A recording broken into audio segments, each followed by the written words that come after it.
तो हम पढ़ रहे हैं how to read faces, Mary Olmsted Stanton, volume first, theoretical part है ये। चैप्टर 5 हमारा चल रहा है डॉक्टर अमित पाल भाई। पेज नंबर 149 पे हैं। डेट हो गई है 13 जनवरी 2026। जी तो मैरी-ओमस्टेड कह रही हैं पेज नंबर 149 पे कि many diverse methods of ascertaining the basis of mind have been employed in all ages जी yet without satisfactory results। जी बहुत सारे भिन्न भिन्न प्रकार के तरीके असरटेन करे गए, तय किए जी गए माइंड को समझने का आधार हम्म, मानते हुए सभी युगों में हाँ जी कोई भी समय काल रहा हो, कोई भी एजिज रही हो, सब हाँ, में तय किए गए कि भाई ये माइंड का ये बेस है, इसके आधार पर माइंड समझेंगे या माइंड हम्म, को हम ये चीज मानेंगे। लेकिन फिर भी कह रही हैं कि सेटिस्फैक्टरी रिजल्ट आए नहीं। हाँ जी Philosophers both in ancient and modern times have pursued the method of sitting in judgment upon their own mental states and हाँ जी have analyzed their mental processes in हाँ जी order to give a rationale of mind। बड़ी हाँ जी अच्छी बात कह रही हैं। हाँ कह रही हैं कि जो फिलोसफर, चाहे वो प्राचीन समय के रहे हों, चाहे वो आज के समय के हों, हाँ जी वो जो है एक ऐसा method of sitting in judgement upon their own mental state, वो अपनी मेंटल स्टेट को ही आधार बना करके माइंड को समझते थे। बिल्कुल अपने ही मस्तिष्क को एक तरह से वो आधार महसूस बना करते हुए वहीं से जजमेंट लेते थे कि भाई मेंटल स्टेट ये होती हैं, जबकि वो तो इंडिविजुअल होती है सबकी अलग अलग। बिल्कुल और वो एनालाइज करते थे अपनी ही मेंटल प्रोसेस को, जो उनके मनोभावनाएं रहती थी उसी को लिखते थे वो। जी और ऐसा करते हुए वो उनका मकसद था कि रेशनल ऑफ माइंड,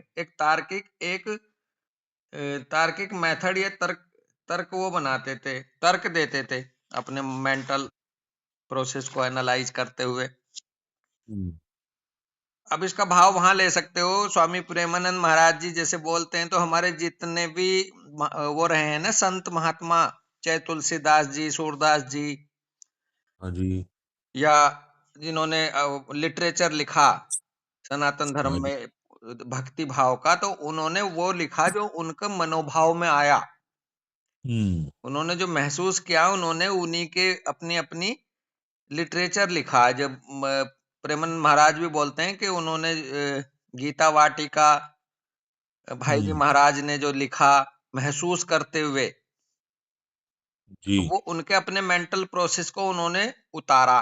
जैसे तुलसीदास जी ने रामायण को लेकर के उतारा, जी सूरदास जी ने कृष्ण भक्ति को उतारा, हम्म, कबीरदास जी ने भी अपने तरीके से ऑब्जर्व करते हुए मेंटल प्रोसेस के माध्यम से लिटरेचर को साकार किया। तो ऐसे ही कह रही हैं वो कि वो हम्म, अपने मेंटल प्रोसेस को ऑब्जर्व करते हुए उन्होंने रेशनल ऑफ माइंड दिया बेसिकली। लेकिन बिल्कुल जी ये फिजियोग्नोमी के हिसाब से वो भिन्न भिन्न हो सकता है। और या कहिए कि वो फिजियोग्नोमी नहीं थी उसमें, तो वो स्टैंटन कह रही है कि वो साइंटिफिक नहीं था एक तरह से। बिल्कुल कह रही है these observations have been made without reference to bodily conditions by treating of the mind as an entity, जी something almost separate from the body and not hmm cooperating with it, जी but acting in concert with another entity denominated a soul। लेकिन वो जो हम्म philosopher जो observe किए, उन्होंने जो rational of mind दिया, उनका जो ऑब्जर्वेशन था वो शारीरिक कंडीशंस को रेफरेंस में नहीं लेते थे, शरीर की कोई बात नहीं करते थे कि जिसका शरीर क्या करती है, जिसका शरीर ऐसा होगा तो माइंड बिल्कुल। वैसा होगा। माइंड को ट्रीट जी। करने के लिए उन्होंने बॉडीली कंडीशंस को रेफरेंस में नहीं लिया एक हम्म, एंटिटी की तरह, और कुछ उसको अलग माना शरीर से, माइंड को, बिल्कुल। और ऐसा समझा कि ये कोऑपरेट नहीं करता शरीर के साथ, जबकि शरीर और माइंड एक दूसरे की भाषा बोलते हैं। हाँ जी।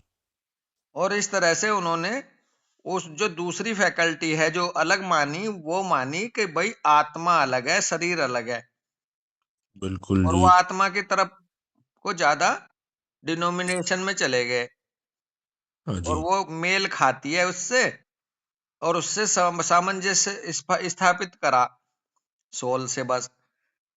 बिल्कुल लेकिन जी। ये नहीं समझा कि ये सोल ही माइंड माइंड मेंटल प्रोसेस ही ये अलग है, बल्कि मन अलग है। और जबकि अब अगर और खुल के बात हम करें प्रेमानंद महाराज की नॉलेज के हिसाब से, तो सोल जी। बिल्कुल अलग है, मन बिल्कुल। अलग है, और ये मन बिल्कुल। ही माइंड है। बिल्कुल।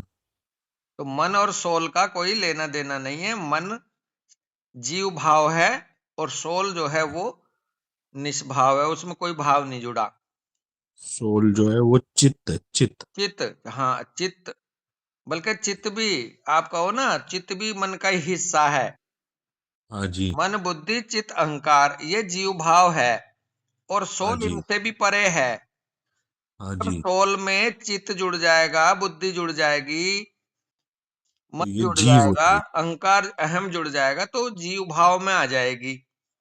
बिल्कुल। तो मन बुद्धि चित्त अहंकार ये चार एंटिटी हैं, ये लगभग एक ही है, और ये हाँ। जुड़ जाती है किसी स्पिरिट से, किसी सोल से, तो वो जीव तत्व हो जाता है। और बिल्कुल। जीव जीव तत्व में से ये हटा दो तो वो सोल बच जी। जाती है।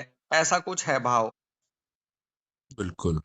तो आगे कह रहे हैं स्टेंटन के this view of mind has met with popular acceptance for ages, and to hmm. this day the most crude, hazy and uncertain idea of the location and construction of the mind is prevalent even in the most cultivated circles।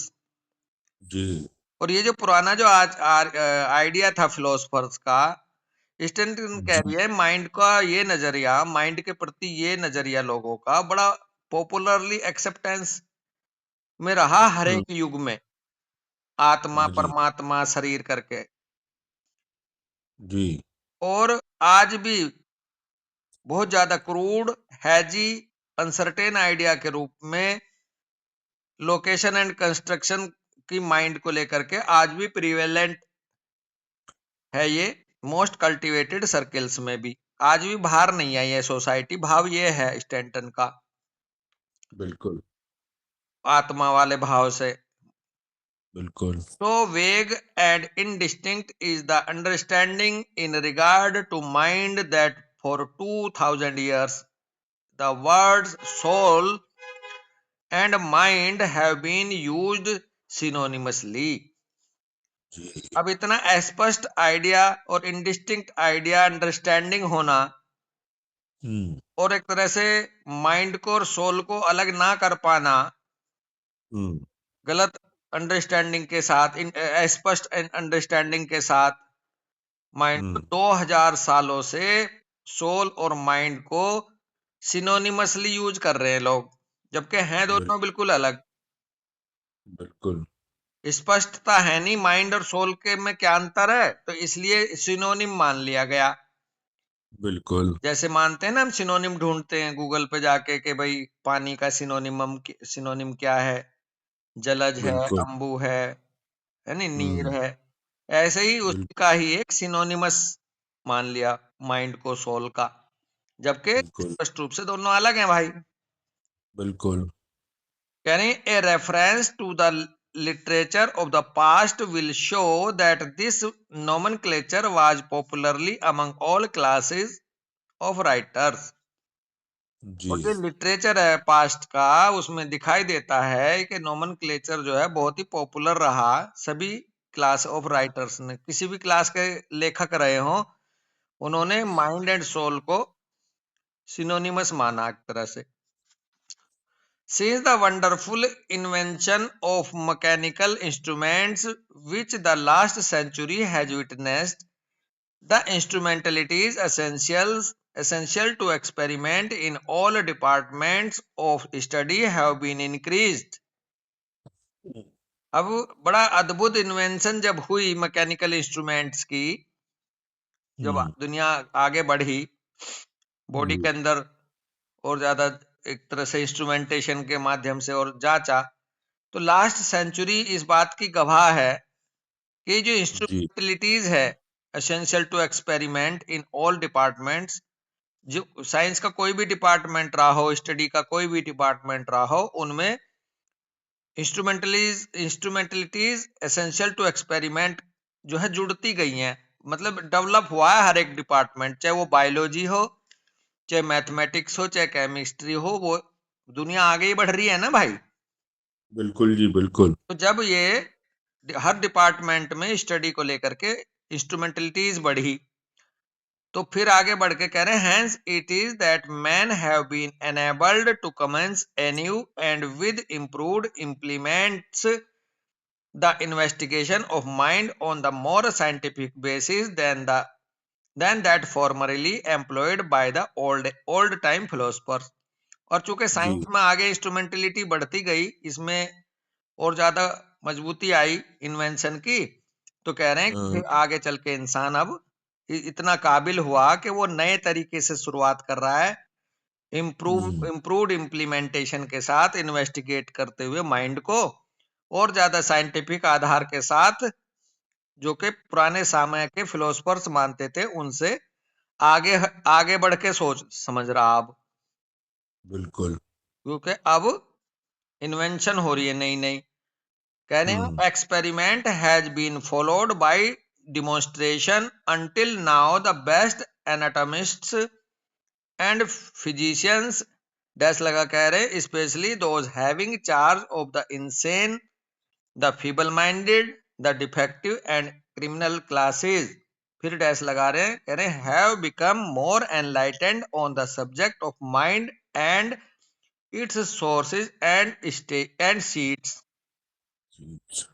इसमें भी मेरी जी Oxford भाई बड़ी अच्छी बात कह रही है अमित भाई, कह रही हैं जो एक्सपेरिमेंट हैं जो डिमोन्स्ट्रेट करे जा रहे हैं अब तक एनाटॉमिस्ट और फिजिशियंस के द्वारा, और उनमें भी उन लोगों के द्वारा जो इंसैनिटी को वो कर रहे हैं, गवर्न कर रहे हैं, फीबल माइंडेडनेस के डिपार्टमेंट को देख रहे हैं, डिफेक्टिव एंड क्रिमिनल क्लासेस पे जो जिनकी स्टडी चल रही है, वो खास करके एनाटॉमिस्ट, वो जो है उन और ज्यादा एनलाइटेंड स्टेट में पहुंच गए माइंड को लेकर के, और माइंड का सोर्स कहाँ है और इसकी सीट कहाँ है शरीर में, वो और बिल्कुल ज्यादा इस पे और ज्यादा एनलाइटेंड हो गए।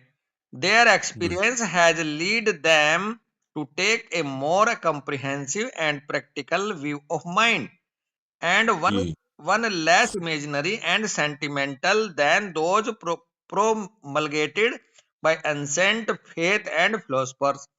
और वो लोग जो इंसेनिटी को, फीबल माइंडेडनेस को, डिफेक्टिव एंड क्रिमिनल क्लासेस को स्टडी कर रहे हैं, वो ज्यादा एनलाइटेंड होते हुए अपना उनका जो एक्सपीरियंस है वो लेके चला गया उनको और ज्यादा comprehensive and practical view of mind की तरफ, बिल्कुल। और कम हो गए फिर उनका नजरिया कि जो लेस इमेजिनरी सेंटी, और जो इमेजिनरी मानना, सेंटिमेंटलिज्म मानना मात्र फेथ की वजह से, फिलोसफर की वजह से पुराने लोगों की, वो उनका कम होता गया।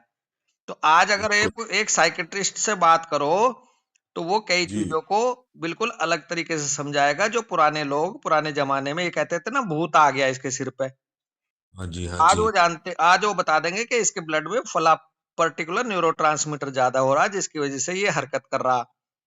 हाँ जी, तो और इस डिसीज का नाम दे देंगे, सीजोफ्रेनिया हो गया है, एंजाइटी हो गई है, ये हो गया है। हाँ, तो कुल मिला के उसका एक आधार ढूंढ लिया है ब्लड में। अगर मान लो आदमी कोई बहुत ज्यादा हंस रहा है, तो कहेंगे इसके शरीर में डोपामिन ज्यादा हो गया है।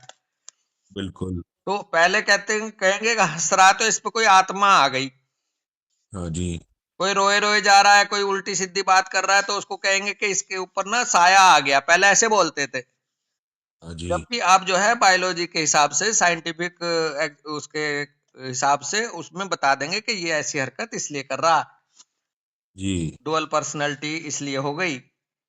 जी तो ऐसे साइंस आगे बढ़ता जा रहा है और ये साइंटिफिक आधार तय होता जा रहा माइंड का। बिल्कुल। और पहले माइंड को केवल आत्मा मान लेते थे जब नहीं जानते थे तो लोग। जी हाँ जी। तो यहीं रुकेंगे दोस्त। आज भी यहीं रुक राम लेते हैं। राम भाई। राम राम।